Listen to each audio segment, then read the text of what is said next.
Fernando Martins de Bulhões nasceu cercado de tudo o que o mundo podia oferecer: respeito, prestígio e uma casa nobre em Lisboa. Mas foi ainda menino que ele começou a sentir um vazio, que não se preenchia com elogios nem com heranças. Enquanto os salões familiares ecoavam risos de banquetes, seu coração se perdia em silêncios profundos. E ali, onde ninguém o via, Fernando chorava pelos que sofriam sem fé. Ele não sabia ainda, mas sua vida estava sendo forjada para tocar os desesperados, os pobres, os que perderam filhos e os que sentem seus lares desmoronando. Foi com um coração assim que aquele menino se tornaria, anos depois, o Santo Antônio que carregaria no colo o menino Jesus, e nas costas as dores de famílias inteiras. Hoje sua história fala direto ao coração das mães que rezam pelos filhos perdidos, dos avós que intercedem por netos frios na fé e de pais que lutam por um lar unido. Santo Antônio é mais do que um santo casamenteiro. É um pregador que ajoelhou reis e mulas, um professor que ensinava com lágrimas e um intercessor que ainda hoje restaura famílias diante do altar. E tudo começou com um jovem que ousou trocar o brilho do mundo pela luz de Deus. Lisboa, final do século XII. Era uma manhã clara, e os sinos de São Vicente de Fora chamavam para a missa. Fernando caminhava ao lado do pai, um homem respeitado entre os nobres, mas distante da alma sensível do filho. Já naquela idade, enquanto os outros meninos se perdiam em jogos e corridas, Fernando se encantava com a voz dos monges, com os cânticos que ecoavam pelas naves da igreja e com o mistério do altar. Havia algo em seu olhar, um tipo de saudade de Deus que ele ainda não sabia nomear. Aos 15 anos pediu para viver no convento dos cônegos regulares da Santa Cruz, em Lisboa, e depois transferiu-se para Coimbra. Ali, mergulhou no estudo das Escrituras e dos Santos Padres. A sede por Deus crescia em silêncio, como uma raiz que rompe pedras sem fazer barulho. Ele lia sobre os mártires, sobre os milagres, sobre a entrega radical dos primeiros cristãos, e seu coração doía ao comparar tudo aquilo com a própria vida confortável. Foi então que algo o despertou com força. Chegaram a Coimbra os corpos de 5 frades franciscanos martirizados em Marrocos. Suas relíquias foram expostas na igreja e Fernando, ao contemplá-las, sentiu que algo dentro de si se rasgava. Não podia mais viver de teorias. Deus o chamava a uma entrega total, concreta, missionária. Era hora de deixar de ser Fernando, o filho dos Bulhões, e tornar-se um homem de Deus. Renunciou à vida que o esperava, saiu da ordem agostiniana e pediu para entrar na recém-nascida Fraternidade de Francisco de Assis. Recebeu o nome de Antônio, um novo nome para uma nova vida. E assim começava a jornada do homem que, mais tarde, faria até uma mula se ajoelhar diante da presença real de Jesus na Eucaristia. Mas, naquele dia, tudo o que Antônio queria era seguir o crucificado. Não importava o preço. E você? Já sentiu esse silêncio interior que grita mais alto que qualquer festa? Já olhou para a vida dos seus filhos ou netos e pensou: eles têm tudo, mas lhes falta Deus? Foi esse clamor que moveu Santo Antônio. É por esse mesmo clamor que ele intercede ainda hoje, junto de tantas mães e avós que, como você, se ajoelham pedindo proteção e conversão para seus lares. Coimbra, início do século XIII. Fernando caminhava pelos claustros do mosteiro de Santa Cruz com a alma inquieta. Entre manuscritos de Santo Agostinho e tratados dos padres da igreja, seu coração ardia por algo que os livros, por mais sagrados que fossem, não conseguiam conter. O saber o encantava, sim, mas era o fogo do espírito que o consumia por dentro. Ali, entre os corredores silenciosos do mosteiro, ele escutava as dores do mundo. Era como se cada página lida fosse também uma súplica pelos que nunca abririam uma Bíblia. Cada salmo decorado trazia junto o gemido de uma mãe solitária, a lágrima de um filho perdido, a confissão não feita de um pai distante de Deus. O estudo para Fernando não era vaidade, era oração em forma de busca. Então chegou o dia em que os restos dos 5 frades franciscanos martirizados em Marrocos foram trazidos até ali. Seus corpos mutilados, testemunhas da fé até o fim, repousavam agora sob os olhares de centenas de religiosos.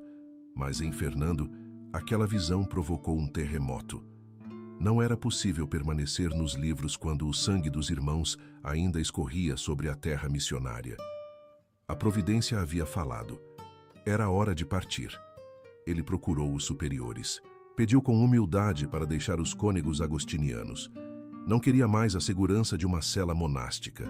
Queria as estradas, as almas perdidas, os riscos.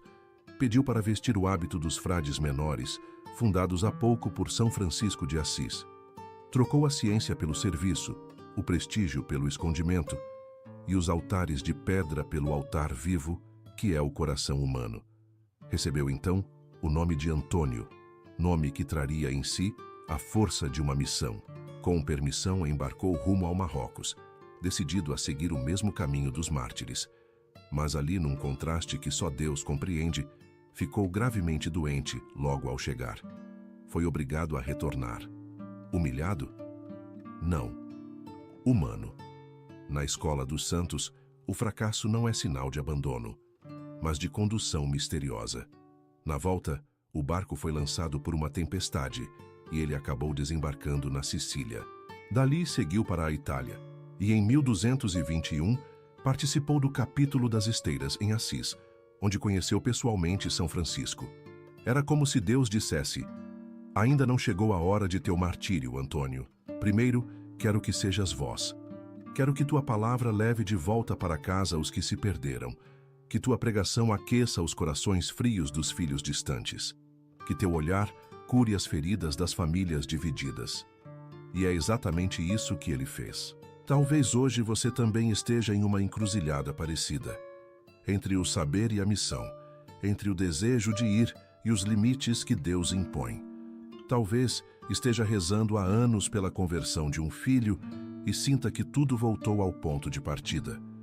Mas lembre-se, com Deus não há fracasso sem propósito.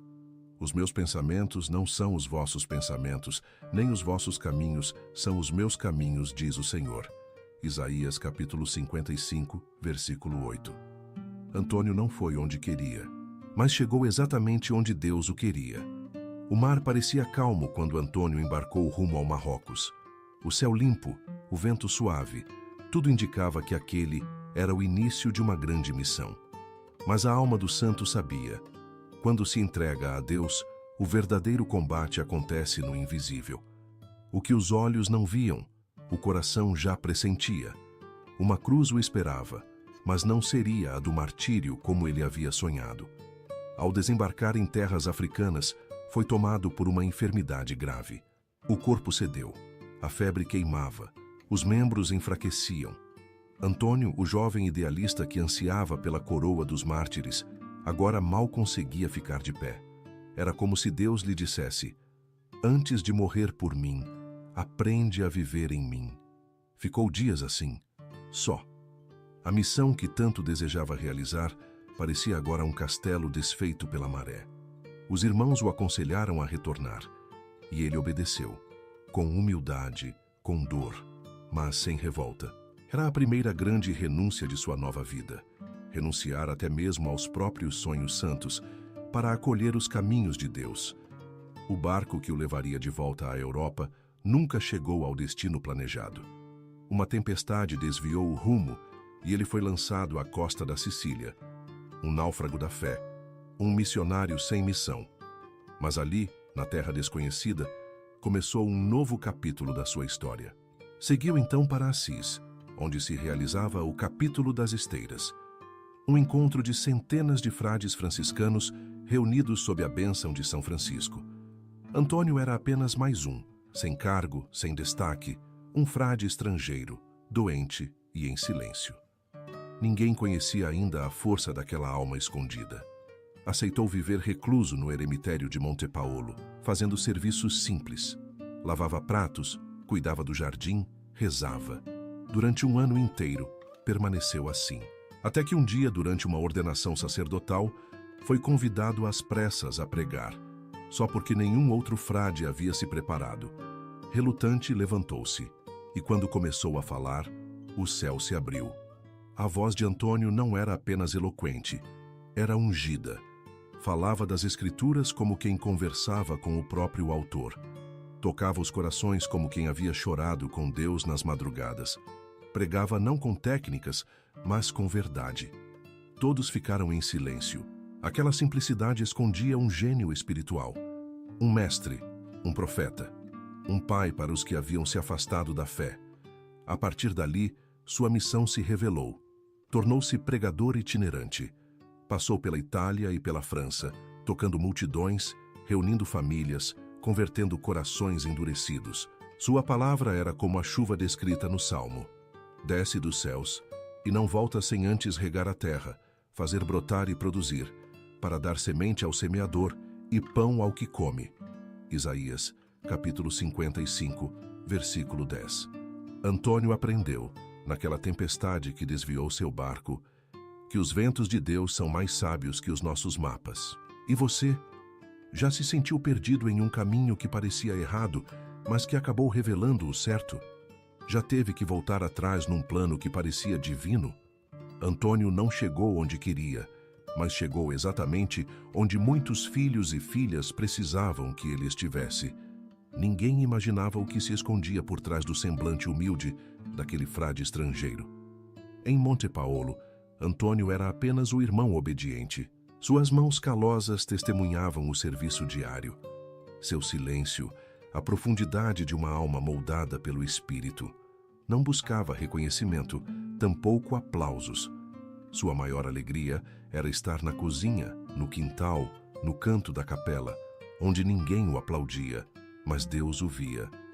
Foi nesse esconderijo da graça que sua missão foi revelada. O convite surgiu de forma quase casual, mas o céu já havia preparado tudo. Durante uma ordenação sacerdotal, os frades presentes foram surpreendidos. Não havia pregador designado. Em meio ao impasse, apontaram para Antônio. Ele hesitou. Não era conhecido. Ninguém sabia de sua formação, de seus anos de estudo em Coimbra, nem da profundidade com que meditava as Escrituras. Mas a obediência falou mais alto. E quando abriu a boca, o mundo mudou. Aquele dia marcou o início de uma missão que cresceria como fogo sobre palha seca. Seus sermões eram mais do que discursos, eram orações encarnadas. Falava como quem havia visto Deus, e de certo modo, havia. Pois só prega assim quem se deixa queimar no amor do crucificado. São Francisco, ao ouvi-lo, não apenas o acolheu, designou-o pessoalmente como mestre de teologia para os frades. Disse: "Eu gostaria que você lecionasse teologia aos irmãos, desde que isso não apague o espírito da santa oração e devoção, como está prescrito na regra." Antônio compreendeu. Ele não seria um acadêmico frio, mas um farol aceso. Um pregador que ensinava com lágrimas e curava com palavras. Foi enviado a Bolonha e a outras cidades da Itália e da França, onde multidões sedentas o aguardavam. Homens que zombavam da fé se calavam diante de suas palavras.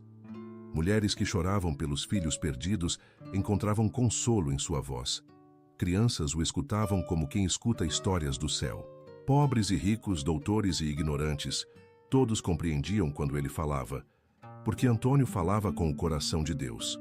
Sua pregação não era agressiva, mas firme. Não era severa, mas clara. Denunciava as injustiças, corrigia os erros, consolava os aflitos. Sua voz se tornava abrigo. Era como o que disse o apóstolo Paulo: proclama a palavra, insiste oportuna e inoportunamente, convence, repreende, exorta com toda a paciência e doutrina. Segunda carta a Timóteo, capítulo 4, versículo 2. E era exatamente isso que ele fazia. Na França, enfrentou heresias com doçura e coragem. Em Rímini, chegou a pregar aos peixes quando os homens se recusaram a ouvi-lo. E os próprios peixes emergiram das águas para escutá-lo, como testemunhas da verdade.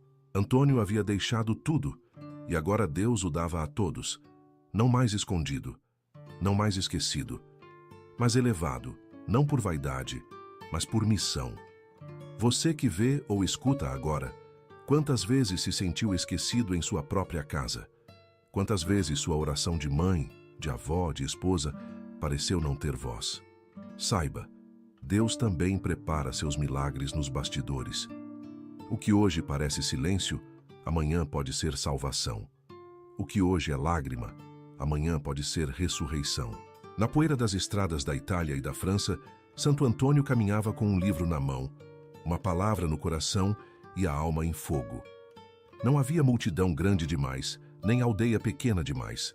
Ele pregava nos campos, nas praças, nas igrejas superlotadas. Onde houvesse um coração ferido, lá estava ele. Onde houvesse uma alma confusa, ali se fazia presente. Sua pregação não era apenas bela, era um socorro. Para as mães que haviam perdido seus filhos para os vícios ou para as falsas doutrinas, suas palavras eram luz.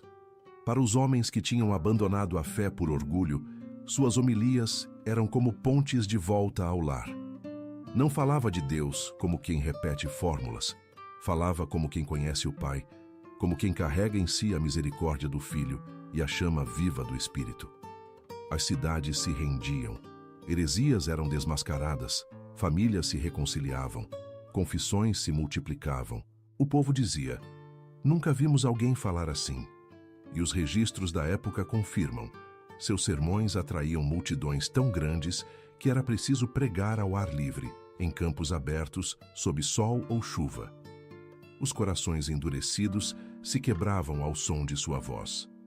Ele anunciava com ousadia a presença real de Cristo na Eucaristia.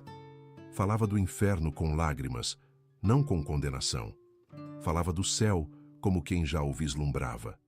Seu estilo era direto, mas envolvente. Combativo, mas compassivo. Inspirado pela Escritura, ecoava palavras como as do profeta Jeremias. "Encontraram as tuas palavras e eu as devorei. A tua palavra tornou-se o contentamento e a alegria do meu coração, porque o teu nome foi invocado sobre mim, ó Senhor, Deus dos exércitos." Jeremias capítulo 15, versículo 16. Ele não apenas pregava, ele ensinava a viver. Por isso, São Francisco o autorizou a ensinar teologia aos frades. Antônio foi o primeiro doutor da ordem franciscana, mas não se afastou do povo. Mesmo com toda a sua erudição, continuava próximo das dores cotidianas. Tocava os enfermos, aconselhava os aflitos, recolhia os que estavam à margem. Era comum ver mães com crianças no colo, pedindo bênçãos. Jovens com lágrimas nos olhos voltando à confissão.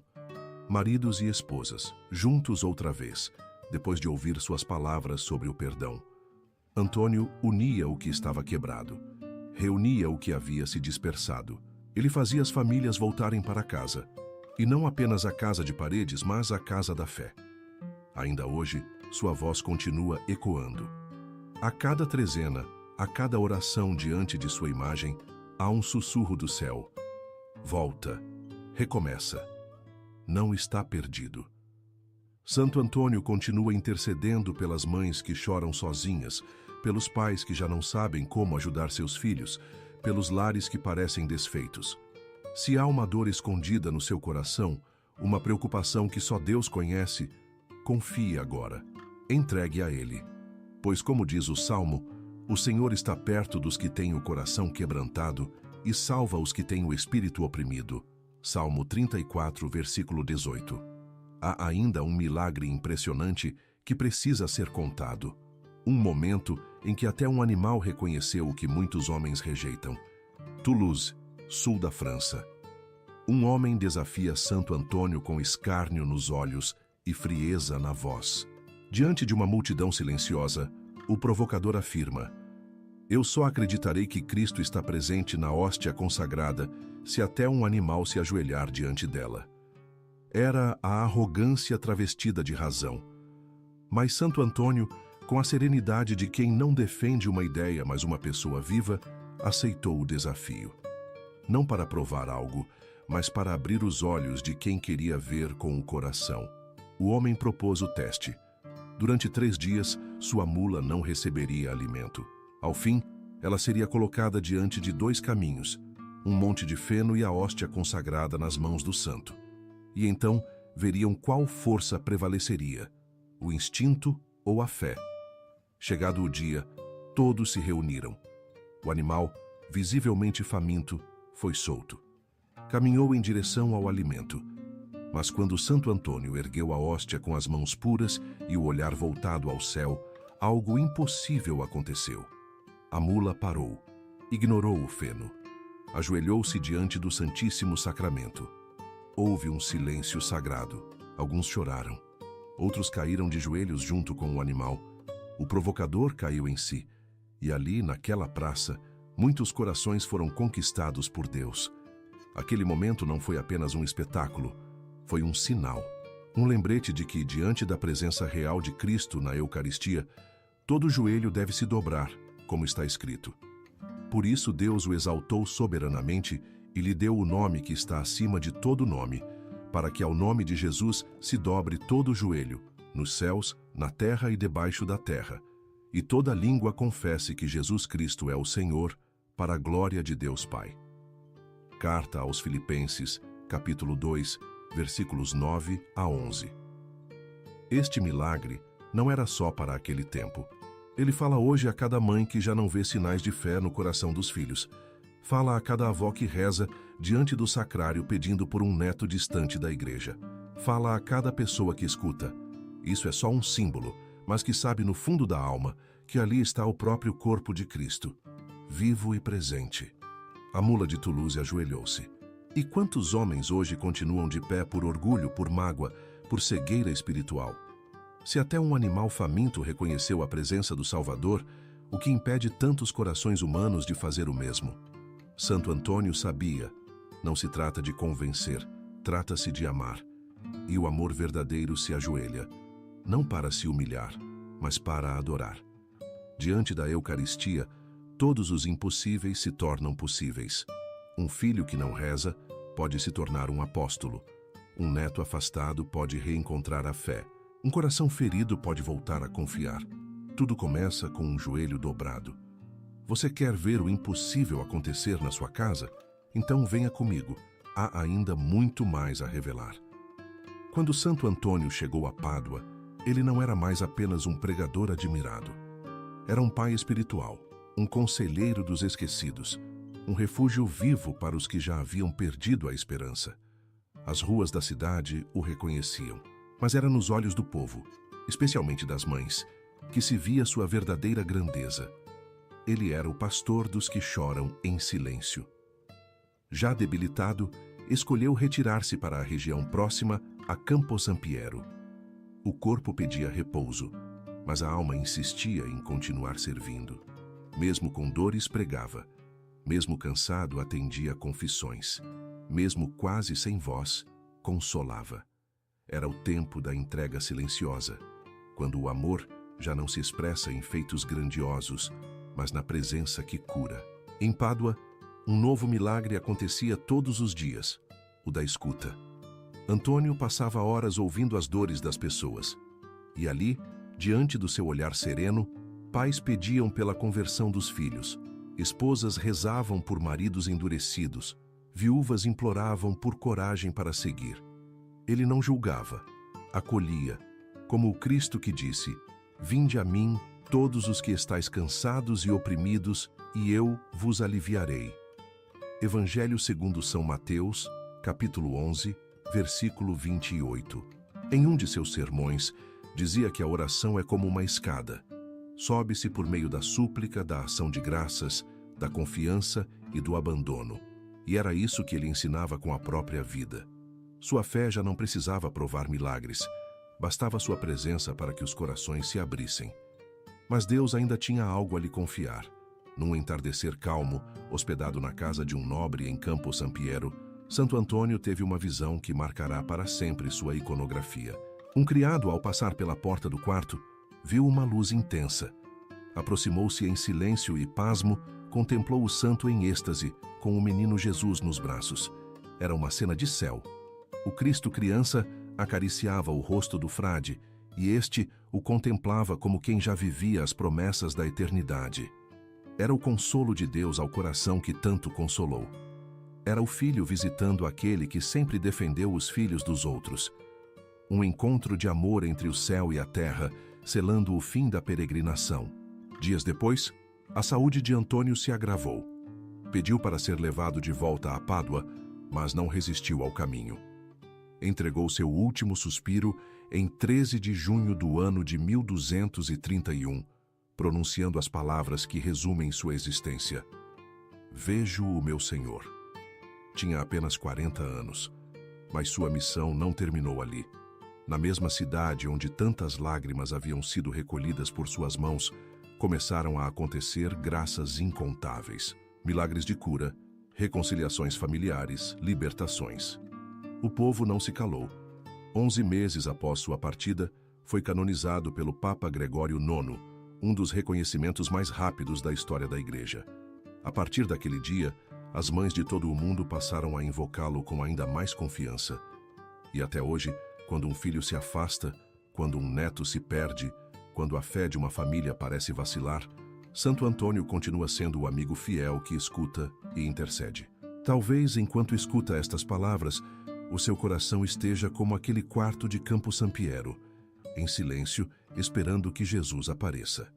E se ele vier, trará nos braços não apenas a luz divina, mas o consolo que só os santos sabem partilhar. No quarto singelo de Campo Sampiero, enquanto a noite envolvia a floresta ao redor, uma luz diferente rompeu o silêncio. Santo Antônio, já enfraquecido, ajoelhava-se para sua oração habitual.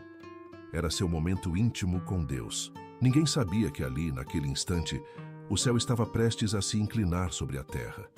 O criado do Senhor que o hospedava passou pela porta entreaberta e viu, não apenas uma cena, mas um mistério. Uma claridade intensa envolvia o frade, que sorria com os olhos fechados e os braços abertos, como quem abraça alguém. E ali, nos seus braços, repousava o menino Jesus, envolto em luz, vivo, real, sorridente. Não foi um sonho, foi uma visita. Foi Deus respondendo com ternura, a alma que tanto o havia buscado. Não mais o menino representado em imagens, mas o próprio Salvador feito criança, acolhido por aquele que passou a vida inteira pregando com simplicidade, ensinando com fervor e amando sem medidas. Esse momento, guardado por testemunhas, foi o selo de uma vida oferecida. Por isso, até hoje, Santo Antônio é representado com um menino nos braços. Não por causa de um milagre apenas, mas porque sua vida inteira foi isso. Um abraço permanente em Jesus, especialmente nos seus pequeninos, os pobres, os doentes, os perdidos, os filhos distantes. Era como se o Senhor dissesse: Antônio, tu me carregaste nos sermões, me abrigaste nas confissões, me defendeste na Eucaristia, me ensinaste nas escolas, me vestiste nos pobres. Agora, deixa-me vir a ti como vinha Maria, para que saibam, quem cuida dos filhos dos outros carrega o próprio Filho de Deus. Aquele encontro não foi uma recompensa, mas uma revelação. Deus habita o coração dos que se entregam, e quando tudo parece escuro, Ele vem. Quando a oração parece sem resposta, Ele se manifesta. Quando já não se espera mais, Ele se revela. Talvez você, como Antônio, esteja cansado, rezando há anos por alguém que não muda, pedindo proteção para filhos ou netos que não escutam. Talvez sinta que sua oração é solitária, mas escute, os olhos do céu veem você, e o mesmo menino que se revelou naquela noite silenciosa pode visitar também o seu lar. Basta que você prepare o coração como Antônio fez, com simplicidade, com fé, com amor. Bem-aventurados os puros de coração, porque verão a Deus. Evangelho segundo São Mateus, capítulo 5, versículo 8. Quantas vezes diante do sacrário você já se sentiu invisível? Quantas vezes, olhando para a foto de um filho distante da fé, sentiu o coração se apertar? Santo Antônio conhecia essas lágrimas, por isso ele aparece com o menino Jesus nos braços, para lembrar que nenhum clamor de mãe é esquecido, que nenhuma alma perdida está fora do alcance da misericórdia e que o Filho de Deus continua vindo a quem o espera. Quando as multidões se aproximavam de Santo Antônio, não buscavam apenas curas físicas ou soluções materiais. Buscavam paz, buscavam reconciliação, buscavam a graça de verem suas casas restauradas. Mães chegavam com os olhos marcados por noites em claro, pedindo pelos filhos que haviam se afastado da igreja. Avós se aproximavam com o terço apertado entre os dedos, pedindo que seus netos voltassem a amar a Eucaristia. Esposas vinham com o coração ferido, suplicando pela conversão dos maridos. E Antônio os acolhia a todos como o Cristo que dizia: "Não rejeitarei aquele que vier a mim." Evangelho segundo São João, capítulo 6, versículo 37. Por isso mesmo hoje, tantos o invocam, porque sua missão não terminou. Ao contrário, ela continua na eternidade. Diante do trono de Deus, Santo Antônio intercede por aqueles que lutam pela salvação das suas casas, e suas palavras ainda ecoam: "Deixai vir a mim os pequenos, os humildes, os perdidos. Por eles eu me coloco de joelhos." Se você está aqui agora, talvez também tenha alguém por quem reza em silêncio. Um nome que se repete nas suas súplicas. Um rosto que aparece na sua memória sempre que se aproxima do altar. Um filho, uma neta, um afilhado, uma irmã. Pessoas que você ama profundamente, mas que parecem distantes de Deus. Este é o momento de entregar. Pense nesse nome. Feche os olhos da alma e imagine-o diante de Santo Antônio. Veja o menino Jesus em seus braços. E então, com fé, diga interiormente: "Antônio, servo fiel de Deus, amigo dos aflitos e protetor das famílias, eu te peço, olha por este coração que amo. Apresenta-o ao menino Jesus, como fizeste naquela noite de luz. Roga por sua conversão. Suplica por sua proteção. Defende-o de todo o mal. Que ele ou ela volte à fé, reencontre a paz e descubra o amor de Cristo. Eu creio, eu confio, eu espero. Amém." Como diz a palavra, crê no Senhor Jesus Cristo e serás salvo tu e tua casa. Atos dos Apóstolos, capítulo 16, versículo 31. E agora, com o coração mais leve, sinta-se parte dessa grande corrente de intercessores. Deixe nos comentários os nomes daqueles por quem você pede. Escreva com fé. Coloque os nomes dos seus filhos, netos, afilhados, irmãos, sobrinhos, todos os que precisam de Deus. Esta é uma casa espiritual, onde os pedidos se tornam preces, e as preces se tornam milagres. Santo Antônio não deixará de escutar. E o menino Jesus, em seus braços, também abraçará os seus. Após sua partida, Santo Antônio não foi esquecido. Ao contrário, sua presença se multiplicou. De Pádua ao Brasil, passando por Portugal e tantas outras nações, seu nome tornou-se sinônimo de esperança. Sua memória tornou-se semente lançada em corações que ainda hoje clamam por milagres. E, sobretudo, seu amor pelos lares fez dele um intercessor querido por todas as famílias. Chamam-no de Santo Casamenteiro, mas é muito mais que isso. Antônio é o restaurador da união. É aquele que, pela graça de Deus, reata vínculos cortados, reacende alianças, renova laços. Histórias de casais reconciliados, de jovens que encontraram companheiros de fé, de esposos que reencontraram o caminho da oração conjugal, são incontáveis ao longo dos séculos. Nos tempos antigos, ajudava viúvas e moças pobres a encontrarem marido, providenciando dotes ou intermediando ajudas com caridade. Hoje, sua missão espiritual permanece: interceder por lares santos, onde Cristo seja o centro. E não apenas nos matrimônios, mas em qualquer relacionamento onde o amor precise ser restaurado. Além disso, em sua memória, distribuem-se pães abençoados, símbolo dos milagres que realizou ao alimentar os pobres, ao multiplicar o essencial, ao garantir o sustento de quem confiava em Deus. Em muitas igrejas, ainda hoje, o pão de Santo Antônio é um sinal visível de uma fé que nutre, sustenta e partilha. Como está escrito: "Fui moço, e agora sou velho, mas nunca vi o justo desamparado, nem a sua descendência mendigar o pão." Salmo 37, versículo 25. Por isso, no Brasil, pelo menos 105 cidades o têm como padroeiro. No dia 13 de junho, as ruas se enchem de trezenas, novenas, orações e procissões. Mas por trás de toda essa festa popular, há uma fé profunda que atravessa gerações. Crianças são batizadas com seu nome. Imagens suas estão presentes em salas humildes e catedrais majestosas. Seu rosto é sempre sereno, com o menino nos braços e o lírio na mão. Sinal de pureza, paz e promessa.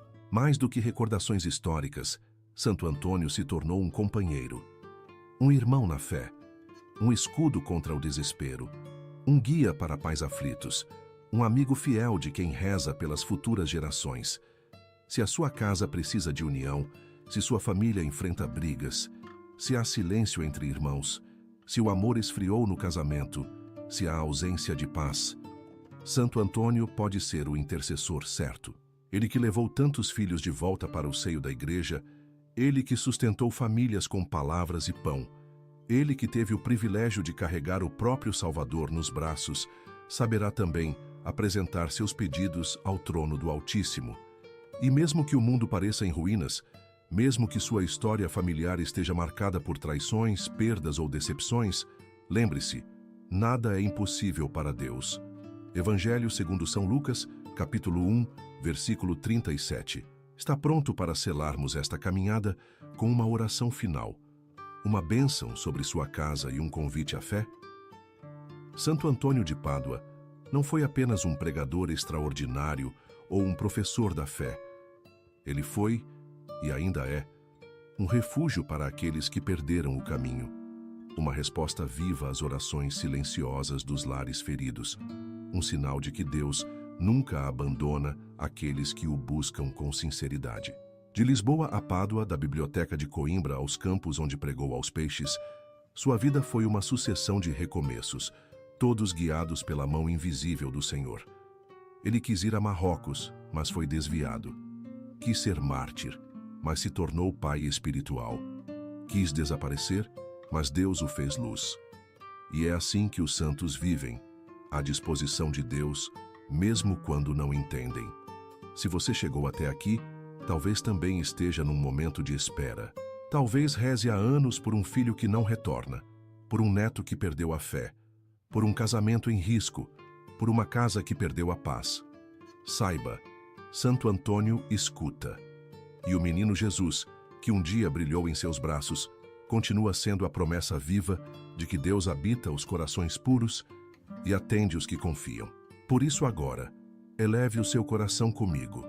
Santo Antônio, servo fiel de Deus, que com sabedoria reuniste famílias, acalmaste corações aflitos e curaste feridas profundas com a força da palavra e da oração, nós te pedimos, olha por nossas casas, intercede por nossos filhos, por nossos netos, por todos os nomes que trazemos agora no peito, que aqueles que se afastaram da fé voltem ao seio da igreja, que os corações divididos reencontrem o amor, que o silêncio de tantos lares seja quebrado por gestos de reconciliação e perdão. A ti confiamos nossas causas impossíveis, nossas dores escondidas, nossas orações mais repetidas. Carrega nossos pedidos nos teus braços, assim como um dia carregaste o menino Jesus, e apresenta-os ao Pai, que conhece cada lágrima, cada angústia, cada clamor. Santo Antônio, amigo dos aflitos, protege nossos lares, defende nossas famílias, e que tua bênção nos alcance hoje e sempre. Amém. Se esta história tocou o seu coração, se você deseja que mais pessoas recebam esta luz, compartilhe. Não como quem espalha um conteúdo, mas como quem oferece uma vela acesa. Curta para que esta mensagem alcance outros lares. Comente os nomes daqueles que você quer colocar sob a proteção de Santo Antônio. E inscreva-se para seguir caminhando conosco, em fé e oração. Que o Senhor te abençoe. Que Santo Antônio te acompanhe e que o menino Jesus jamais deixe de habitar em tua casa.